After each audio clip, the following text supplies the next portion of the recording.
family presents the Singapore Parenting Festival. Join a series of 6 free webinars at Singapore's largest virtual festival for advice on your pregnancy and parenting journey, like having a safe pregnancy and delivery, getting ready for motherhood, nourishing your baby, building a special bond, ensuring your child's well-being, and giving them a head start in life. Register now. That's not all. Get awesome discounts and deals in the grand sale. Singapore Parenting Festival, proudly brought to you by MediaCorp and the Asian Parent. Scott's multivitamin gummies support your kids' growth. Dumex Do Grow, comprehensive nutrients. Try Milo with more milk and 50% less sugar. Nature One Dairy, your partner in parenthood. The following partners. And Shopee, #1 online shopping platform in Singapore. Shopee!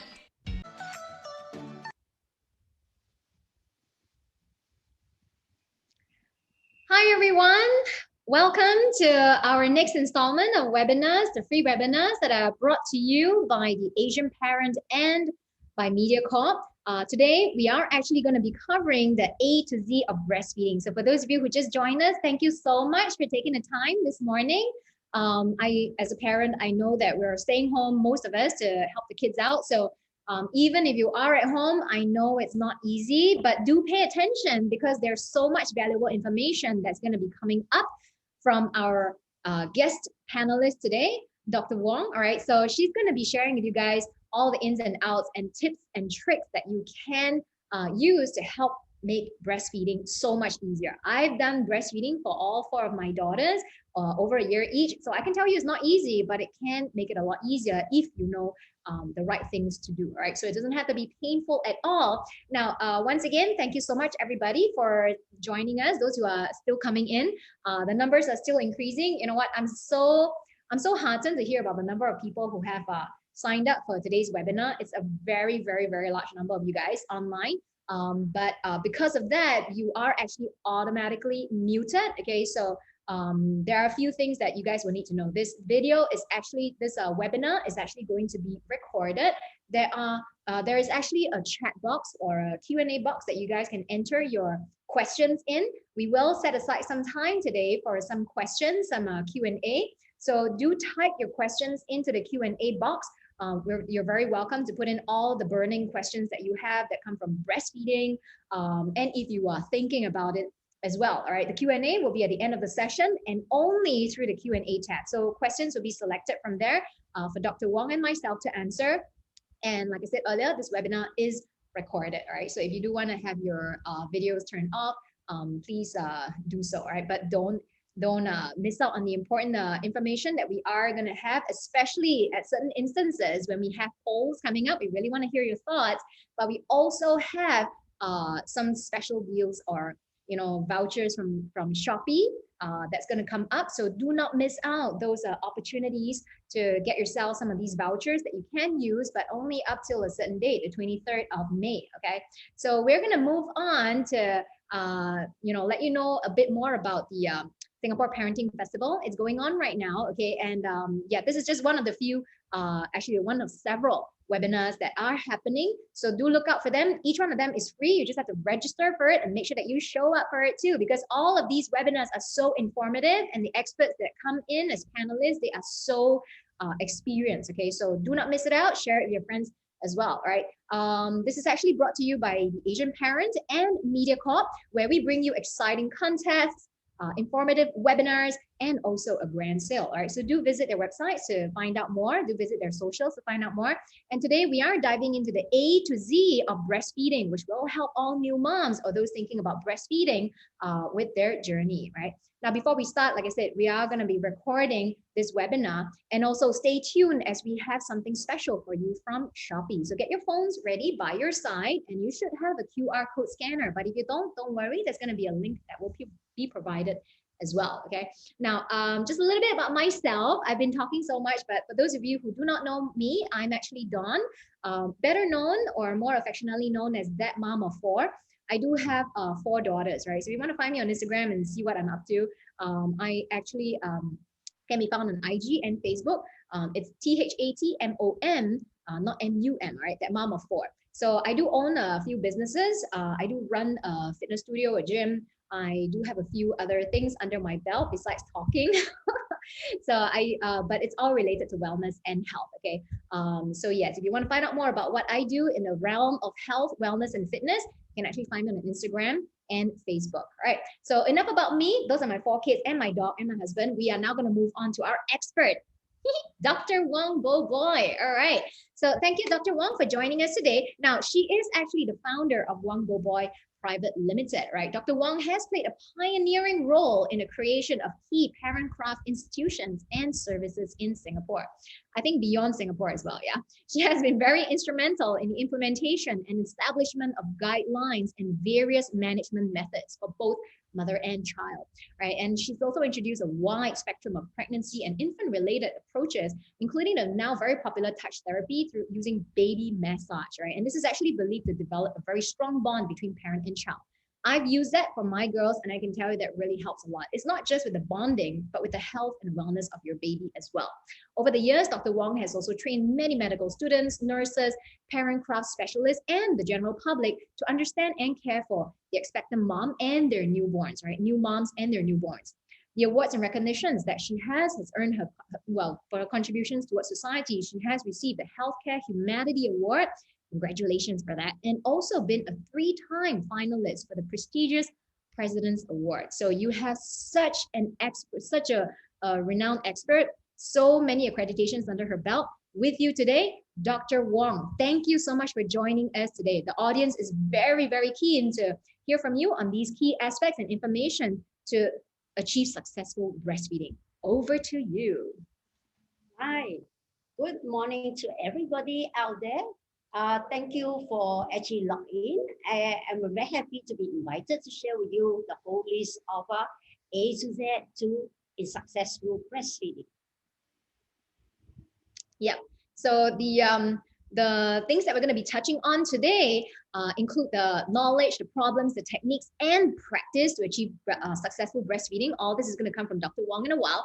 And we are also going to cover the appropriate response to babies' cues. You know, sometimes, well, obviously babies can't talk, right? But sometimes they do send you very clear signals. And Dr. Wong is going to tell you what to look out for. You know, it's just all body language, right? But you can also read it. You can also understand what they're trying to tell you from the kind of sounds that they make also, not just from bodily movements, right? And then the proper latch and positioning in order to make breastfeeding less painful and more, effective as well. And also, how do you increase your breast milk supply, right? A balanced diet and mental wellness is also stuff that Dr. Wong is going to be covering in today's webinar. So stay tuned throughout the entire webinar to learn all the ins and outs and these points that we just covered. This is what's on the agenda today. All right, now before we go any further, everybody, we are going to start off with our first poll. Okay, so please look out for the poll as it comes out right now. We do want to hear what you think. You know, do you think breastfeeding problems when do you think breastfeeding problems occur the most? Is it in the first 2 months or is it in the later months beyond 2 months? So is it the first 2 months or after that? What do you think? When do breastfeeding problems occur the most? So give us your answers. We really want to know what you think, and then we're going to touch on that in a minute.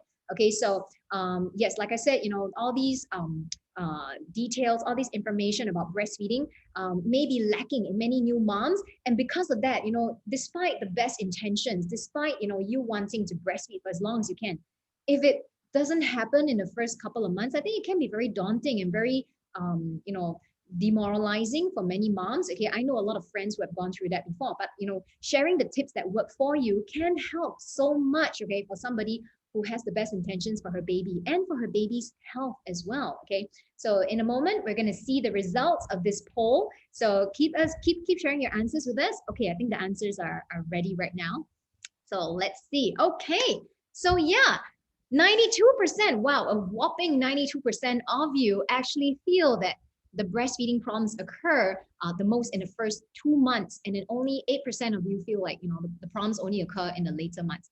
Dr. Wong, what are your thoughts on this? I did my LCT research, and it was published and as well indicating that during the first 2 months, especially the first 2 weeks, if the mom is not established well, right, we'll share about all the important tips that added in, like skin to skin, initiate early and then do the correct method of approach. A majority will give up breastfeeding. They stop breastfeeding and then at the end of the month or at the end of 2 months. It's very sad. And because they give up, a lot of them also assumption that they lack of milk. So that's why they start supplementing sometimes because they think so. So that's why I think with the correct technique today we're going to share, and then we may actually improve the standard or the rates of sustaining that period and then get it over with. All right. So, Dr. Wong, may we invite you to now, share with us a little bit more about these breastfeeding problems and the potential issues. Well, breastfeeding got many benefits. People always say to me, I want to get back to shape. And there is one of the key points is actually breastfeeding. I put on over 30 kg of weight during my actually pregnancy, but the only thing I could lose from 69 right down to 39 within 1 year was purely breastfeeding. Pretty a selfish mother, but because of weight loss, I could eat anything which I wanted during that time. And therefore, it's very important that you burn about 500 calories a day. So literally, it helps you to burn off the calories and get your back to shape. And number two, after delivery, your womb is about this height, about, look like 7 months pregnant again. But if you're breastfeeding, the oxytocin present inside the help in the production of breast milk actually help you to shrink your uterus back. So it's called medical involution. So from this size, it back to the size of your ovaries. So literally, your tummy is flattened down and you get back to shape. At the same time, with a good pelvic floor exercise, you'll be back to tip-top condition inside out. Yeah, I couldn't agree more. Actually, when I breastfed my babies, sometimes when I'm breastfeeding them, in the midst of it, I actually feel the contraction of my uterus. Yeah, and it can be quite strong actually. And it doesn't happen when, strangely, can you correct me if I'm wrong? It doesn't happen when I'm using the pump. Yep, because the breastfeeding is one form is oxytocin. It's a nature way of contracting your uterus from this height back to this size. So you will have after pain, we call. So I have one mother in my whole life asking me for epidural. I got a shock of my life. She said, can I have epidural for my after pain? Then I said, you didn't have epidural for labor pain? She said, oh, this is 100 times worse than labor pain. So yes, mom out there, I want you to be very aware of it. Some of you actually, actually, that means you have many children already before. Your uterus will need to get back to shape. And this is called involution taking place. Your uterus will contract. So don't worry, take some painkillers. As long as you're not allergic to it, and you'll be fine. You don't need epidural for that. Yes. Well, like I can share with you, I breastfed all 4 of my babies, right? So somebody actually asked here, does it also apply to C-section moms too? Do you get back to shape faster without dieting? All 4 of my daughters were born via C-section.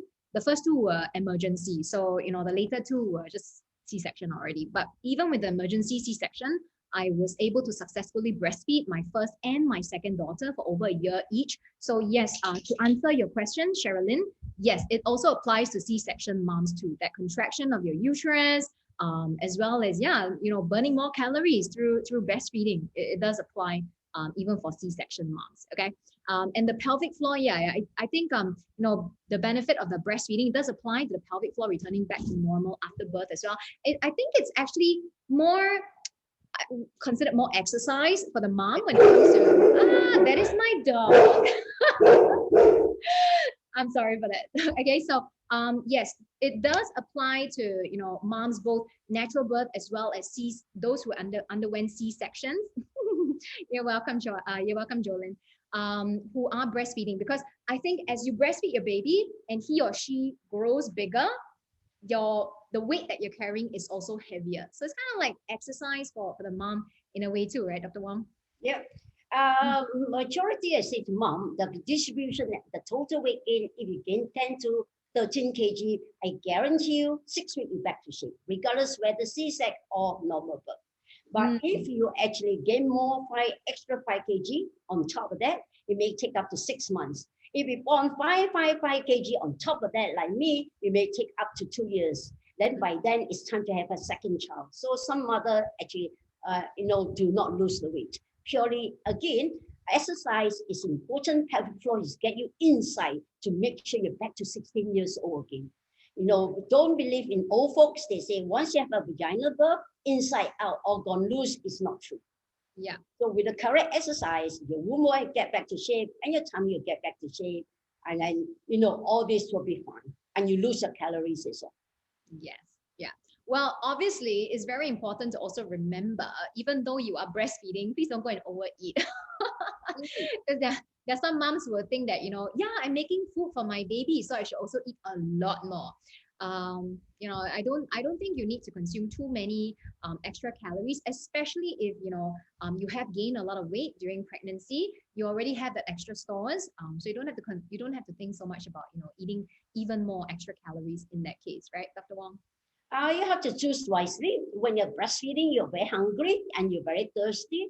So, mother, if you don't eat properly, like you eat a lot of, you don't take some whole grain, you take white grain, you will digest very fast like a firework, boom. After that, you're hungry, you tend to snack. When you snack on the wrong food, then it can pile on the calories. As I say, during my breastfeeding, I was very lucky. I was able to eat anything I like because actually breastfeeding helped me to burn it off. I want you to be sensible. If you're thirsty, drink enough to hydrate yourself. And when you're hungry, in between your meal, I think just reach out for, something which is healthy, and that should be fine, like fruits and things like that, or just a bar, which is full or packed with the goodness, and that's. Yeah. Thank you so much for sharing that with us, Dr. Wong. So we did already have our first poll then. Maybe now we can move on over to, some of the breastfeeding problems and the potential issues that are faced by mothers when it comes to breastfeeding. Yes. Breastfeeding is actually different phases. The first initial part is, of course, mother, you have to check is antenatally whether your anatomy is actually on track. So some mother may have what we call inverted nipples. The nipple instead of protruding out is actually pulled in like that, sunken. Can you see? So I want you to do some check first is anatomically before you deliver. During shower tonight, use the index and the thumb on the edge areola, pull it back and close it and then pull it out. Not the nipple, it will stick out by itself, and that is called pinch test. Second easy way is to push your finger in, index finger, let go, it should pop out straight away. That means your nipples are perfect. If it takes about 6 hours to come out, I think maybe you have to seek some help from us. So we help you to correct it. So that's one thing. Number two, sometimes 36 weeks onwards, I like you to clear some debris here. So to make sure the opening holes are actually, the milk can flow through, the colostrum can flow through, and then without kicking out, because colostrum can come as early as, 28 weeks. Some mothers do have quite a bit, and they become dry and kick up. And then when the baby arrives, and then this is like a blockage and nothing can go through. So caring of your breast is important. Most of the actually obstetrician will prefer you to do is after 36 weeks. Then I will teach you later on how to massage as well. It's very important. Using the right technique, you take care of the structure of your breast. You don't need to have a papaya breast at the end. Second phase, Dawn, let's talk about, immediately after delivery. Yeah. All mother just one question, yeah. Dr. Wong. I think this was already asked by two people already, so I think it's a burning question that some people have. In fact, I think many moms don't think about it, and you just pointed that out. Is how do you clear, even during pregnancy, right? Before you actually go and deliver, you actually have to clear your nipples. Many moms don't know that. How do you do that? What do you use? Very good, Dawn. The easiest way is a cotton wool tip. Put it inside the olive oil, any household got kitchen olive oil. You just dip it into olive oil, then you actually support your breast in the mirror, or you can look down, when they're opening, there is a lot of the debris that you got pimples, and you just clear it with the tip of cotton wool tips with olive oil. Try not to use fingertips. You can bring on infection. I normally ask mom to do it after shower. I believe in husband a lot in breastfeeding. No need support. You can do the job by learning how to massage and also how to clear the block ducts using a cotton wool tip in olive oil. Yeah, I totally agree. In fact, I did that for myself as well. And yes, the colostrum actually can come out even before you have given birth. to your baby, right? But it's just like our skin on our face, right? You have to just make sure that you're removing all these clogs, and there is actually dead skin that builds up and becomes debris around that area as well. So remember, even if you haven't given birth yet, you can already start to clean up the debris around the nipples, like what Dr. Wong has shared. Okay, thank you. Always remember, add on, don't touch your breast, because if some of you got very sensitive uterus, if you start doing a lot of things to your breast, you may trigger what we call the higher risk of a premature labor. So majority of us professionally, always, especially the obstetrician, will tell you, do not touch your breast until after 36 weeks, because 37 weeks that the baby is classed as matured. Yeah, so don't overdo it, yeah. So can I go to second phase about sore nipple? Right, sore nipple, there is a lot of problem that initially what happens, sore nipple, engorgement, and also sometimes postnatal blue pain because of this, and also because of low milk supply, fatigue, depression, all can set in. So let's talk about sore nipple. Next slide. Right, if the mother do not latch the baby properly, it can create a lot initial problem, and that can lead to cessation of breastfeeding. So the golden rules is very important. I stand up to let you see. Always remember, you support the baby. Two standards, key point is proximity. Baby chest must face your chest, tummy face your chest, and your forearm must tuck his bum in, support his neck. And then on the other hand, you support your breast far, far away from the areola, because baby need to cover the whole areola. If you do this, baby actually cannot get the whole areola, end up what we call shallow latch. So you support, and then the baby go in like a sniffer position, then you ensure you have a deep latch. Once the baby suckle well, the upper lips flange out, lower lips flange down, and then the actually chin will touch the breast tissue, and the baby will actually suckle. And once the baby suckle, that is called cross cradle. I can actually change to what we call cradle position. Key point number 2, don't ever let the baby body turn out. If the baby is on the breast, it's a very common problem, and then it's like that. You can see, Dawn, actually, baby, your neck is turned like that. Yeah. Gentlemen, can you drink? No way. So you got it in line. Third, very important, I commonly found, Dawn, mother like to press the head. Now, Dawn, imagine I press your head forward. Do you think you can drink? Nope. So these are the key points that we support the neck. We do not. We support the neck. We do not press the head. Yeah. All right. So that's why this is important. If you do not latch on well, you can see the middle picture. The chin is far, far away. All baby got sexy chin. If it's too far away from the breast tissue, and the baby just shallow latch, one session of suckling alone will cause awful sore nipple, especially pinching of the nipple. You can see one line across. Yeah, it's true. It's true. I mean, when I first started, I didn't know what I know like later on.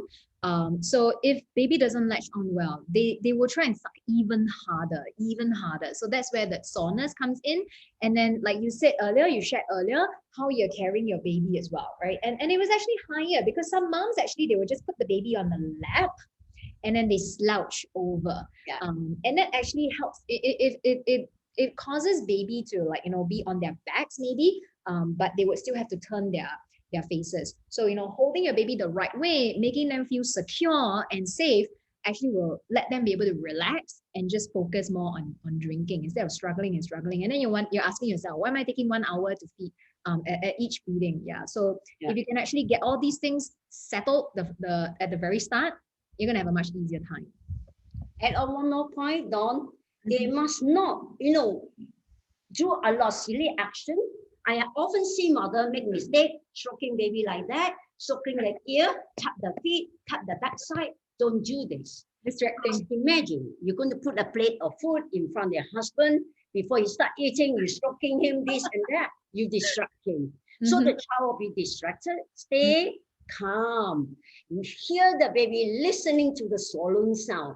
Newborn baby will suck about 10 times. suck, suck, suck, suck, suck, suck. Then they breathe, and then they suck, suck, suck, suck. Then they collect enough, then they swallow. Once the milk comes in, there'll be always once, two sucks, swallow. Click. One, two suck, swallow. Understand what is swallow sound compared to clicking sound is totally different. Yeah, that's a very, very good tip actually. Yeah, and I guess like, the bodily signals, like when your baby is struggling or trying to suck even harder, it probably tells you that you still haven't got that latch on right. Yeah, You're right on. Because, feeding is socializing, it's relaxing, it's not firefighting. I don't want to firefight for my meal each time. Yeah. So that is a very bad impression. I have to fight for my food. Okay. Yeah. So we do have a couple of questions as well, Dr. Wong. I mean, I know on average how long my kids would feed, but somebody actually asked how long is an average timing that you should be feeding your baby, if you're letting them latch on. Well, most of the massage, I like mom to massage the breast. It's just like a lemon, analogy. You put in the fridge, you take out, you rub again, and you get more juice when you cut it. Same with your breast. When you do a bit of gentle massage, which I'll show you later on, it helps to loosen up and the milk will flow. But you must respond to the baby's cue. A lot of time mother doesn't know that, baby actually need to be fed. So they sometimes, first cue is they just mouthing and you make the noise is calling you. Later on they'll talk about crying. Right, crying doesn't mean anything, doesn't mean it's hunger. Later on I'll share with you. Most important, can you see the first picture? The baby is already chewing the hands and the fist is very tight. Literally, the baby is on the middle cue already. He's getting a bit frustrated. When I did my clinical trial, I found that baby at this stage, when mom put him to the breast, the baby actually never suckled longer than 8 minutes. They actually, in between, the sucking vacuum has been broken by snuffle. When you cry, you got a bit snuffle. You know what I mean? So actually not very effective. So respond to the baby early cue. Don't wait until they cry. So demand is not quite right. Demand is crying already. You know what I mean? So second, the middle picture is very frustrating. This baby, when the did the clinical trial, baby actually very frustrated. His two fists is tight. His face is all red. He's ready to thump you. So ready for a fight. When this baby put to the breast, they never suck. For one first minute, they couldn't find the breast. They struggle, they scream, eventually settle. They never suckle them more than 5 minutes. They zone out. They're too tired already. And the last one is totally gone. He cries so hard until now he's missed the feed and he go to sleep. So again, respond to the baby's cue. Hunger cue is critical. Yeah, I think don't wait till it's too late. Sometimes there are moms who are like, they see baby chewing on hands and then you go and do something else. Start to notice all these, like, we said earlier, all this body language that your baby's trying to share with you. There's a reason why they're doing these things, right? You'll know when it's a contented baby, you know when it's a happy baby, and you know when they're like, it's a very clear signal in this case, chewing on their hands because it's like I'm hungry, I want to bite on something. Or they're really frustrated already. They don't get frustrated for nothing. There's something going on, and here's where you can actually understand what these cues actually mean. Right. So thank you, Dr. Wang, for sharing that. Yeah. Then next point I want to talk about is crying. Crying is a need. I always train people about in my antenatal class about crying. There are different sound. Listen carefully, mom and dad out there, giving you 2 weeks, you're able to identify, whether it's hungry, wet or cold, whether it's frustration or loneliness or soreness, but the wind is very unique. There is always a secret word, pauses in between. So baby got colic and windy, they'll pauses in between. And you think they're hungry, but they're not hungry. They're actually, chewing, looking around, they scream like they're hungry, but to be honest, they're not that hungry. So therefore, when in the olden days, I will actually treat them like other white sound, cries and things. But today I develop 5S to actually help to soothe them. Most important, hunger crying, mother never miss it. They actually urgent, they built up to scream. So listen carefully, you get there. Thank God, baby, very rare is ill. If they ill, they will come.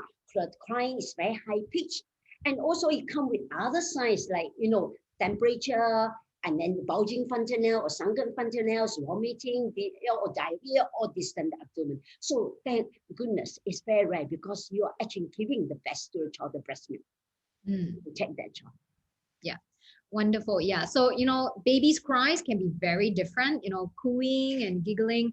And this is the other extreme, but there are different cries. You don't want to wait till it's so extreme, where they're actually gasping for air. I think then you have another set of problems after that. They got wind inside and then they're going to cry because it's so painful.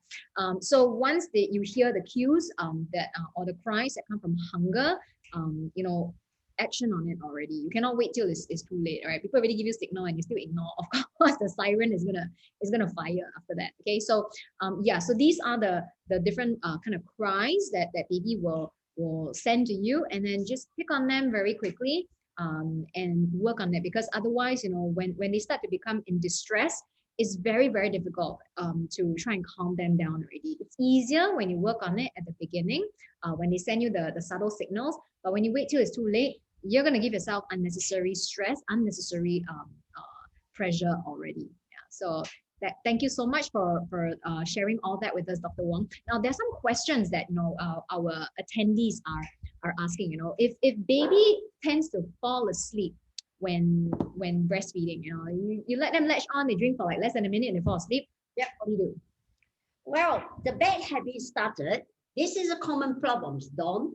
Mother breastfeeding, the other hand, they tend to be like this. You're giving the wrong gesture, hand signing. You say to your child, go to sleep on my breast.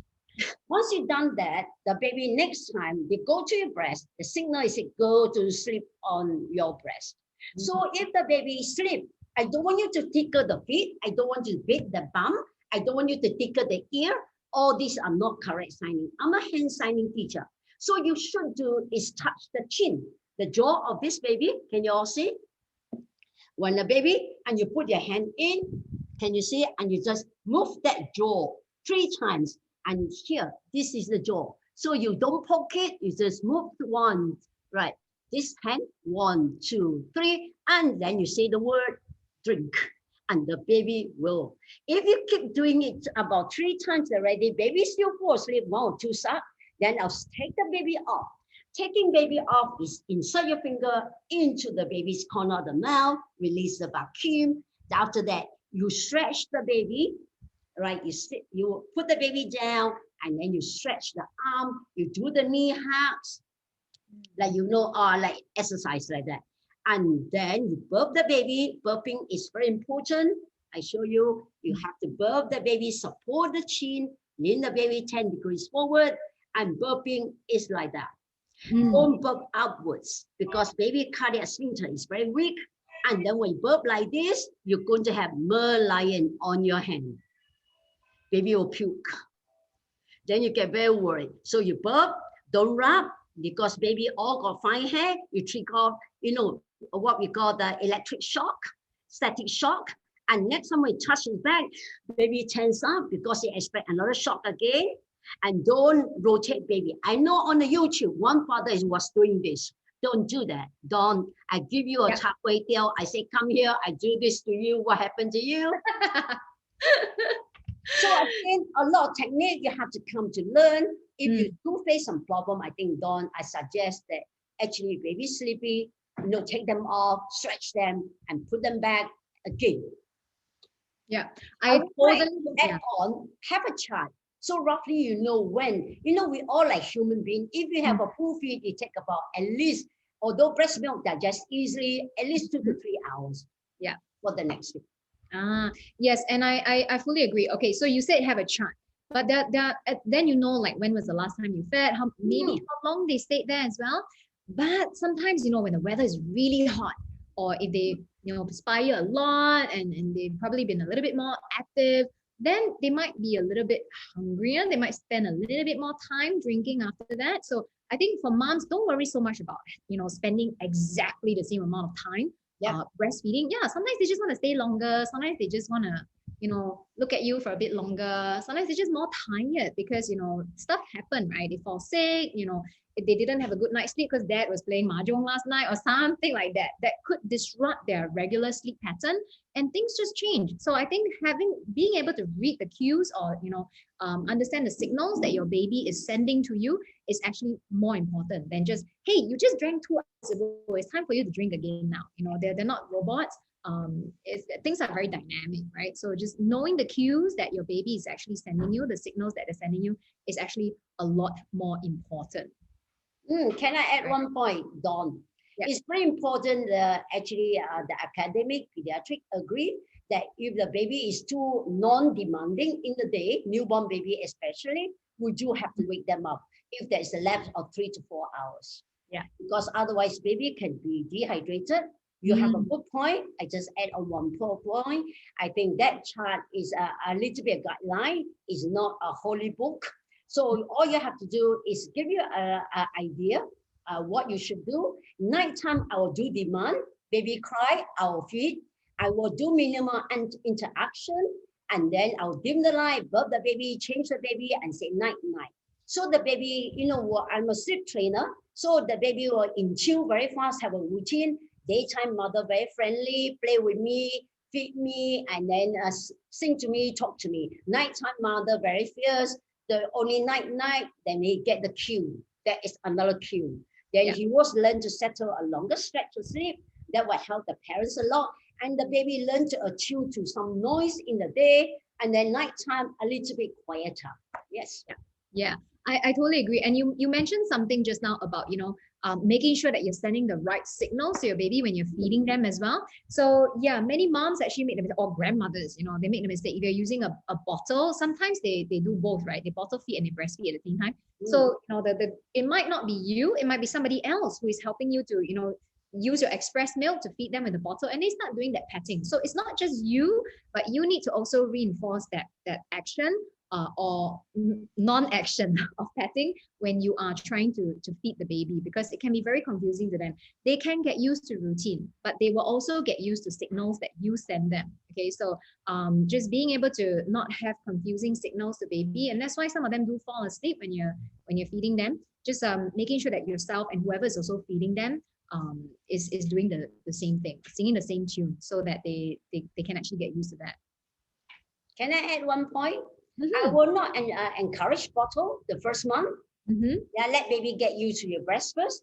And if you need to supplement the baby, you can learn other methods like syringe or cup feeding, or even using the nursing supplementer. So all this can be do because it's by studies that if you let the family give a bottle too early, and then they may get a bit fussy. Well, on top of that, I must conclude that we have to also give offer a bottle at the 28 days onwards, because by a family member, especially your hubby, because the baby will associate, other people for bottle, you for breast. So when you return to work, it's much easier. The family member can actually offer some form of feeding without baby having to have what we call bottle aversion. Yeah. Okay. Yeah, I think it's confusing for them as well. And then, because it's very different. The feeling of sucking from a bottle is very different from sucking from mommy. Yeah, so it can be quite confusing, especially for a newborn at the beginning. So like myself, I totally agree with Dr. Wong when she says, if you can at the beginning, just get baby used to latching on to your breast, because it's different. Them drinking from a bottle and them latching on to you, they might have trouble. Even if you try to push them the right way, guide them the right way, it's still difficult because they may get more used to drinking from the bottle, which is much easier, isn't it? The flow of the milk, or the feeding is actually easier from the bottle than if they actually have to work to suck the milk from mommy. Yeah. So okay, move on to next one. Dawn. Yeah. I was just saying, just don't confuse the poor babies. Before we move on even further with the slides and the information from Dr. Wong, let's go on to our next poll, right? The second poll. We want to hear your thoughts. What do you think? Are you aware of the right latching positions? I guess this applies to both mummies who intend to breastfeed and those who are already breastfeeding. Are you aware of the right latching positions? Of course, Dr. Wong shared some of them earlier with us. just now. Sorry, some of you didn't watch or were not able to see Dr. Wong doing the demonstration. Don't worry, this video is actually recorded, like I mentioned at the beginning of today's webinar. So you can actually go on to the Facebook page of the Asian Parent to see the pre-record of this video. So you can go back and watch this video on how Dr. Wong was demonstrating how to do the right latching. But we want to know through this poll, so can you let us know what you think? Are you aware of the right latching positions to feed your baby, to breastfeed your baby? Let us know, and then we'll have a quick discussion over that. For me, when I first started, I was not aware. Like, you know, we only see pictures. We only watch videos maybe of moms breastfeeding. Although we say it's instinct, you know, like even animals, it's instinct, isn't it? Mammals to feed their babies. But there is still a right and a wrong way of latching, because it really depends so much on how you are carrying baby, isn't it? How you're handling baby when you latch them on. So it's not just about them latching, but you know, a lot to do with also how you are carrying baby. So that's what Dr. Wong demonstrated to us earlier. Again, for those who were not able to watch the demonstration because you were using a mobile phone instead of a laptop, don't worry, you can go to the Facebook page. It should be by tomorrow. You should be able to see the video uploaded onto the Facebook page of the Asian Parent. Do not miss out on these tips that are so valuable for mommies to make breastfeeding a much easier journey, a much less painful journey for you guys. Yeah, you're welcome, Jensen.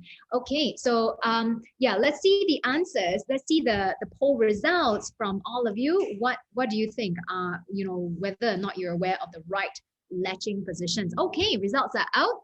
So, wow, only 30% of people said that they know the right latching positions, and 70% are not aware. So thank you so much, you guys, for sharing with us your thoughts. And yeah, Dr. Wong, you know, in your past many years of helping people, I guess you know you already know that most people don't know the right latching positions.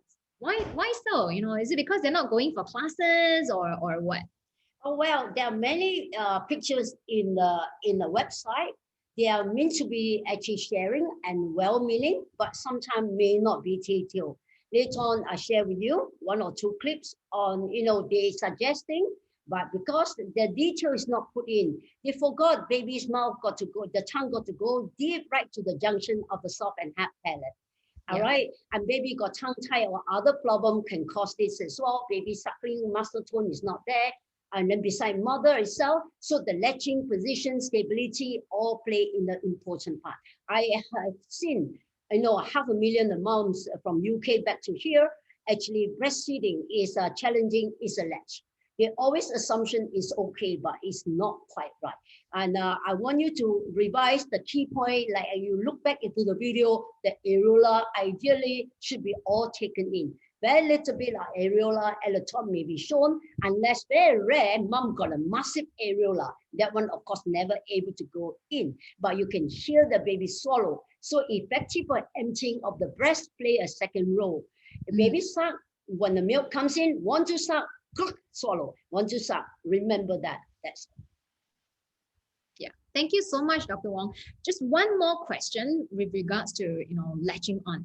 Do you think it's confusing for, you know, babies so early on to be given the pacifier? I know people who have given the pacifier at a very early stage when you're trying to get baby to latch on and you're also giving the pacifier. What's your take on that? Pacifier in a NICU, intensive baby care unit, they need to give it to them because when they cry, they actually affect the circulation, the heartbeat, the oxygen level, and things like that. So they're stressed. When they're stressed, it can affect the whole, you know, system of the baby well-being. So they do give a pacifier. And then they also, when the baby born too premature, they learn how only after 34 weeks, the suck swallow reflex become established in the utero, in the womb. So when baby born, like example, 30 weeks, 28 weeks, they may have to give them non-nutritive suckling. That means the baby learn to suck with a pacifier. For me, pacifier for those full-term baby do not hold them, but there is rare cases. All right. In fact, I see more and more cases that need to suck on the breast to fall asleep. I don't want baby to suck and use it as a human pacifier because it's not healthy.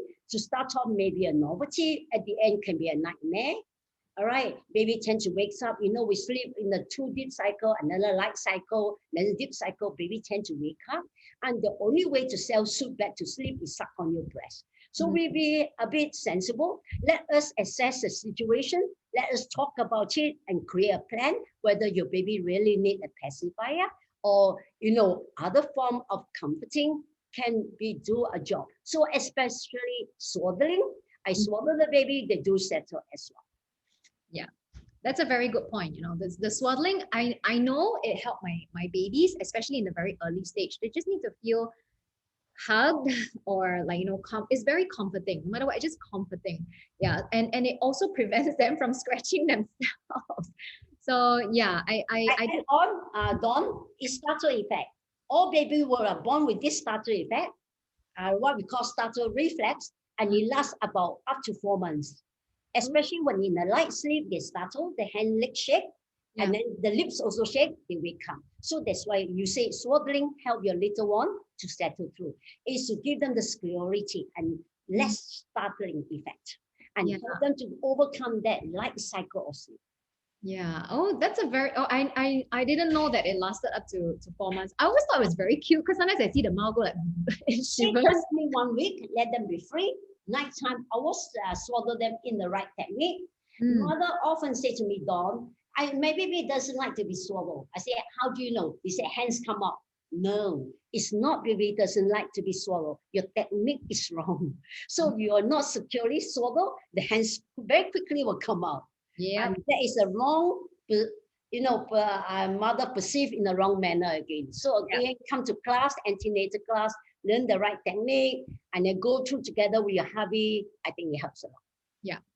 Instinct can only take you so far. I think, with all the years and years of experience, where, experts like Dr. Wong can share with you what works, okay, across the board, what really works, okay. And this is like studies that have been done, it's not just like, all wise tales, but it's studies that have been done. And they explain to you why babies behave this way. What signals are they trying to send to you? So if you can just go through the right training and the right programs and get off from the right start with your motherhood journey, with your parenting journey, I think it's just going to make it so much easier for you. I hear too many parents and friends sharing with me about how miserable they are in the first year of their parenthood. I think it's really not necessary. The more you can learn, and I say this so many times, we don't know what we don't know. You may think that you already know what we need to, but hey, here's another tip, and then it helps you make parenting so much easier. So go for the courses, go for the parenting workshops, especially Dr. Wong. She's a wealth of information here.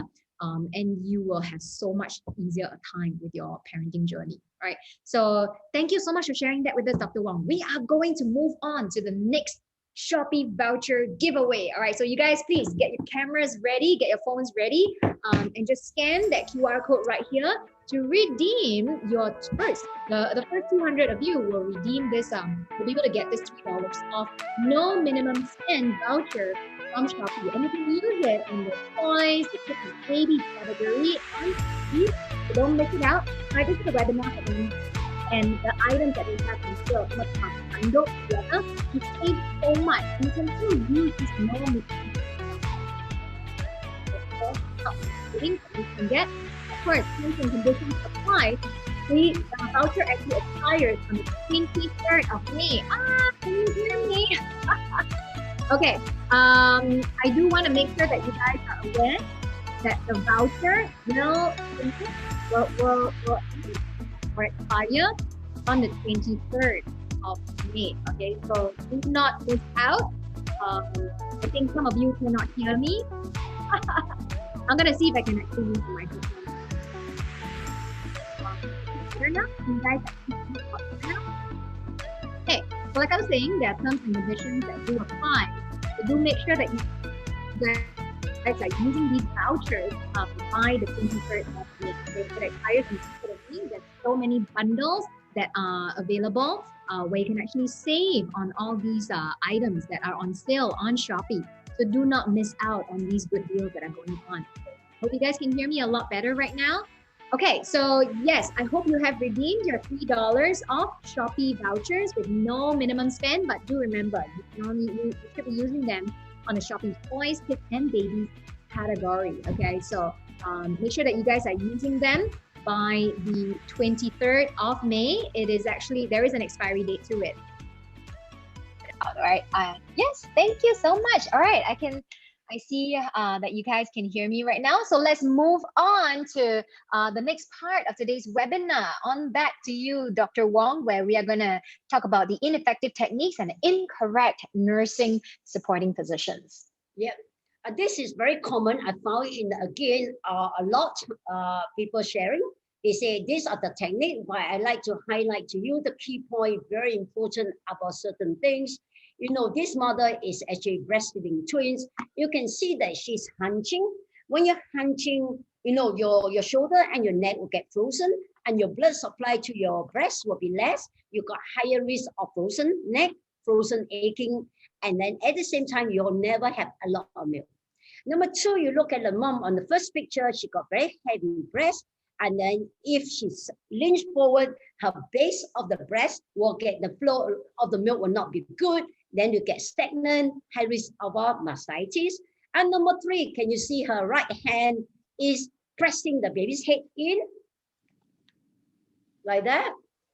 And if you do that, no way baby can latch. The chin will go far, far away from the breast. And number four, you see the areola.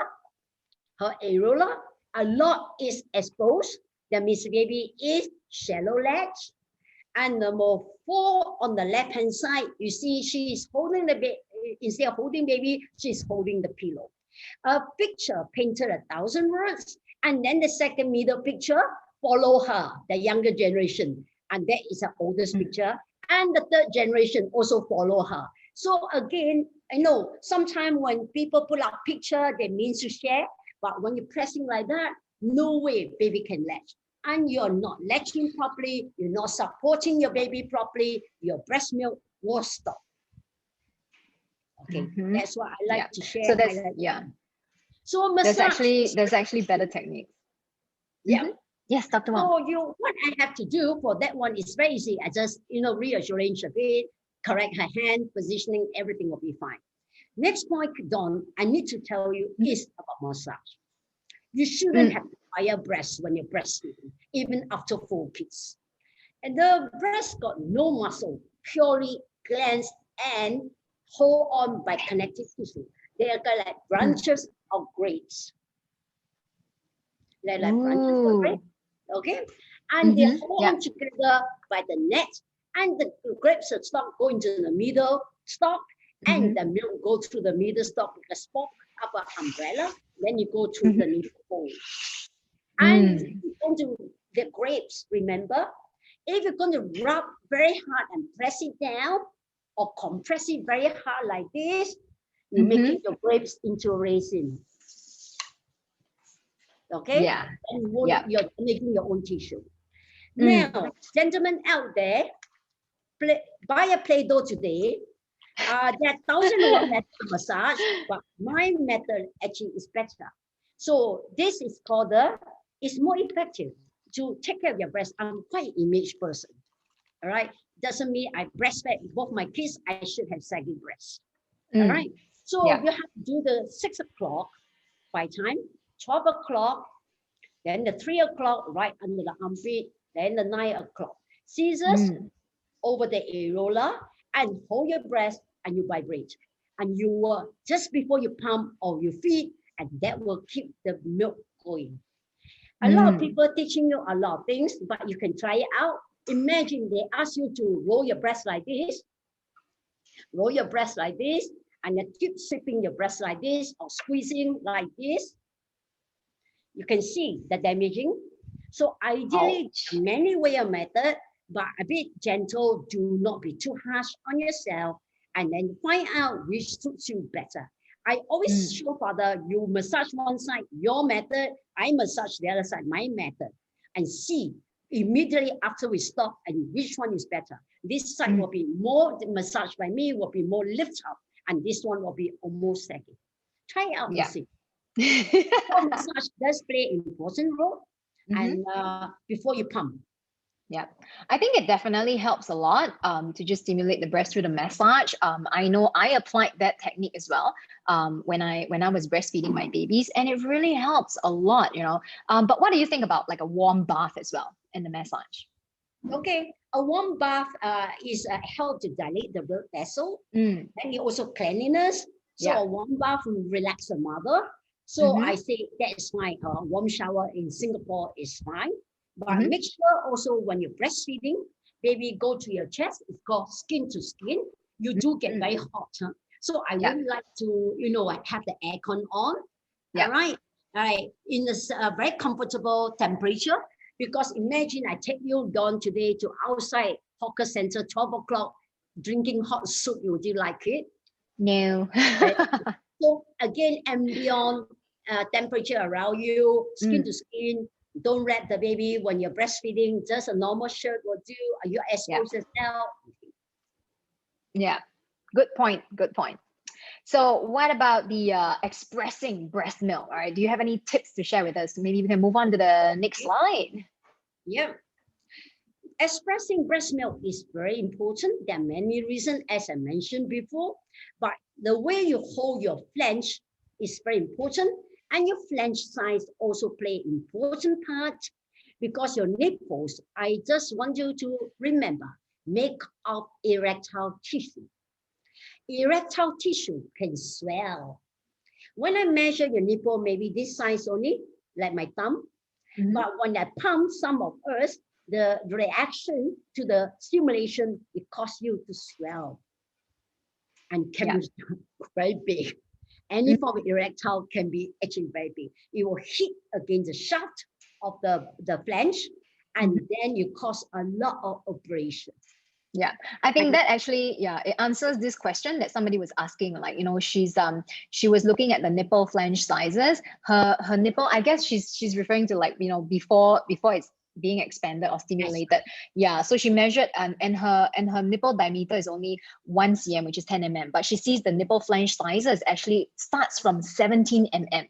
yeah, That's a regular size, right? yeah. Normally, it's across Mm-hmm. diameter plus 4. But again, take into consideration, it was swell. So therefore, it's very important you have to correct flange and try Mm, it out, and then that is the best way. Number mm, 2, the way you hold your flange. If you hold your flange equally, like I showed you on the picture, then it's equal pressure. You got less risk of causing, unequal pressure, and you yeah. end up with what we call lumps. Mm, Some sac of milk glands are empty, some are not. You must support your wrist because for mother, especially who pump quite frequently, they call repetitive stress syndrome. You can cause what we call carpal tunnel syndrome. So it's good to have a cushion. We got 1001 cushion to support mm-hmm. that wrist. Yeah. Lean back. Pumping is relaxing time. It's not Mm, walking time. Lean yeah. back. Put the music on. Have a hot drink. Quick massage. Hold it there for 5 minutes. Then stop. Massage again. 5 minutes. Repeat 3 cycle to 4 cycle. You don't need to pump for 1 hour. It's true. I did have carpal tunnel syndrome when I was breastfeeding my first baby, and it really is the lack of knowing how to hold your baby as well as the milk the flange better. So here you have it, the best way to hold it from Dr. Wong. Thank you so much, Dr. Wong. So yeah, sometimes the breast and the nipples can get very sore. So here's the cabbage treatment that you can actually apply to make things a lot more comfortable for yourself. Yep, this is my another research is for engorgement. This actually I done a lot of research on cabbage. This cabbage actually is washed and cleaned and chilled in the fridge. Father can do that job, the husband. And then when mother got engorgement, usually comes about 3rd to 4th days. It will resolve itself, but it's very painful. You got a big breast, you got full of milk, but nothing can flow out. You got that throbbing pain. You want to do is cut that breast and throw away. It's sad. So for Mm, mother who had got this venous engorgement, my research, RCT research, well published in the world, is to put cabbage.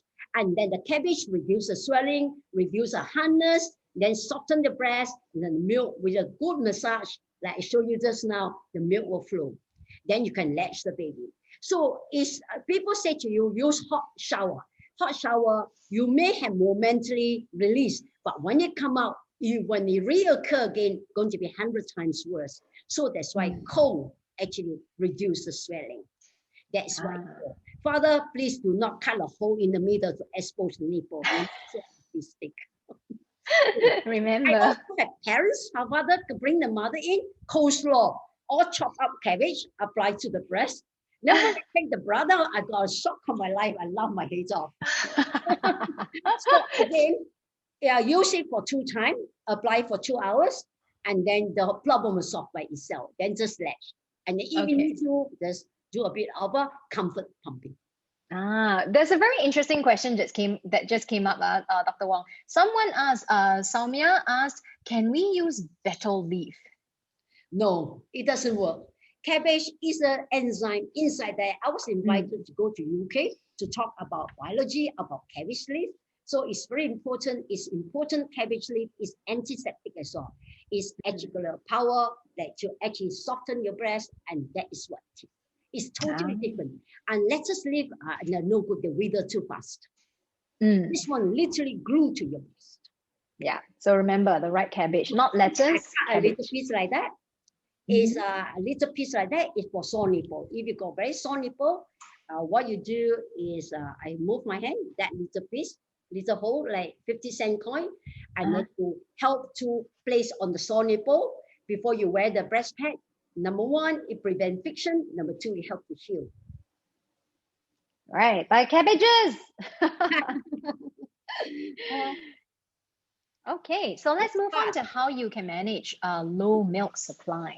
Again, like a conclusion, all we have to do, first day, latch. First line of management.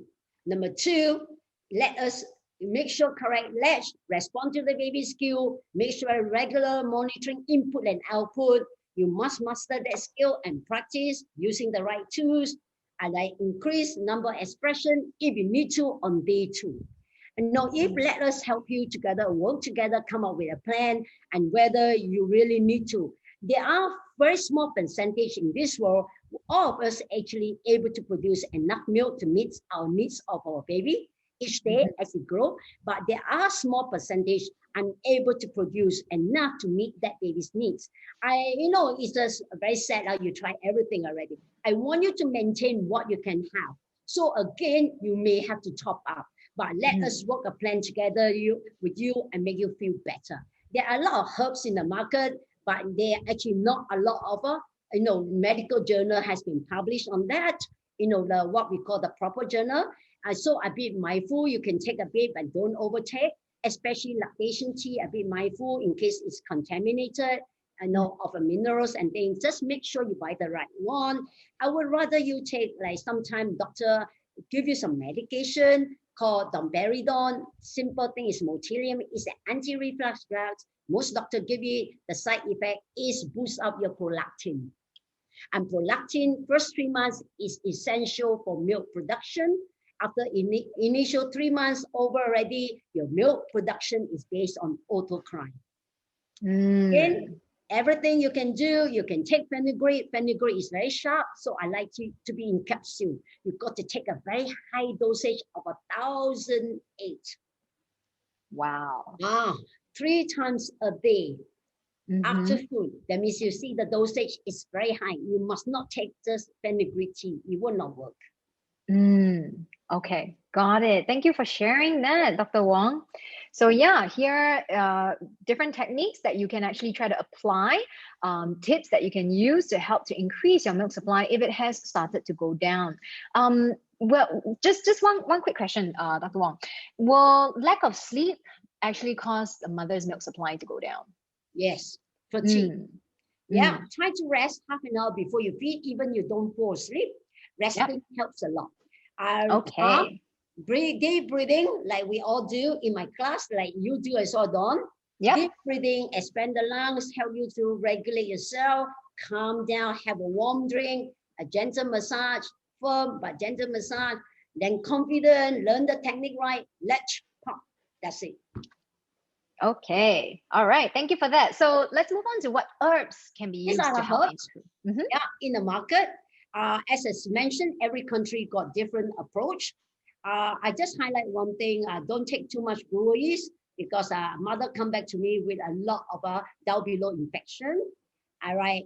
Comfort food, lactation cookies is fine, but I'm doing a research on lactation cookies to make sure that the amount of ingredient is the right amount to boost it rather than hearsay all lumped together. Sometimes, anyway, it's a comfort food. Father, you can take it.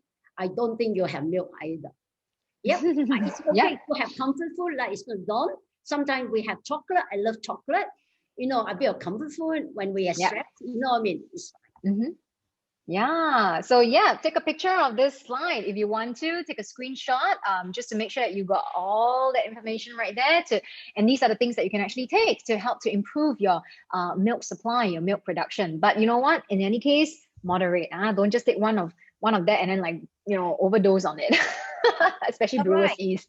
Even anything like at the World Conference, I'm always at the World Conference, and then as a chairperson, and the very poor family from India couldn't afford any of this thing. What we do is a whole peppercorn boiled in the cow's milk or the goat's milk.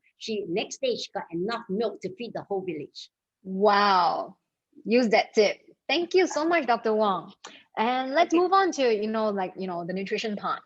Yeah, nutrition part, I would suggest East and West. Make sure well-balanced diet. You must eat adequate enough to feed your baby. No slimming at this moment. Drink enough hydration to make sure baby is, have adequate milk supply because you are thirsty and hungry. So next slide. I know basically just a common sense. So now is what we want to eat.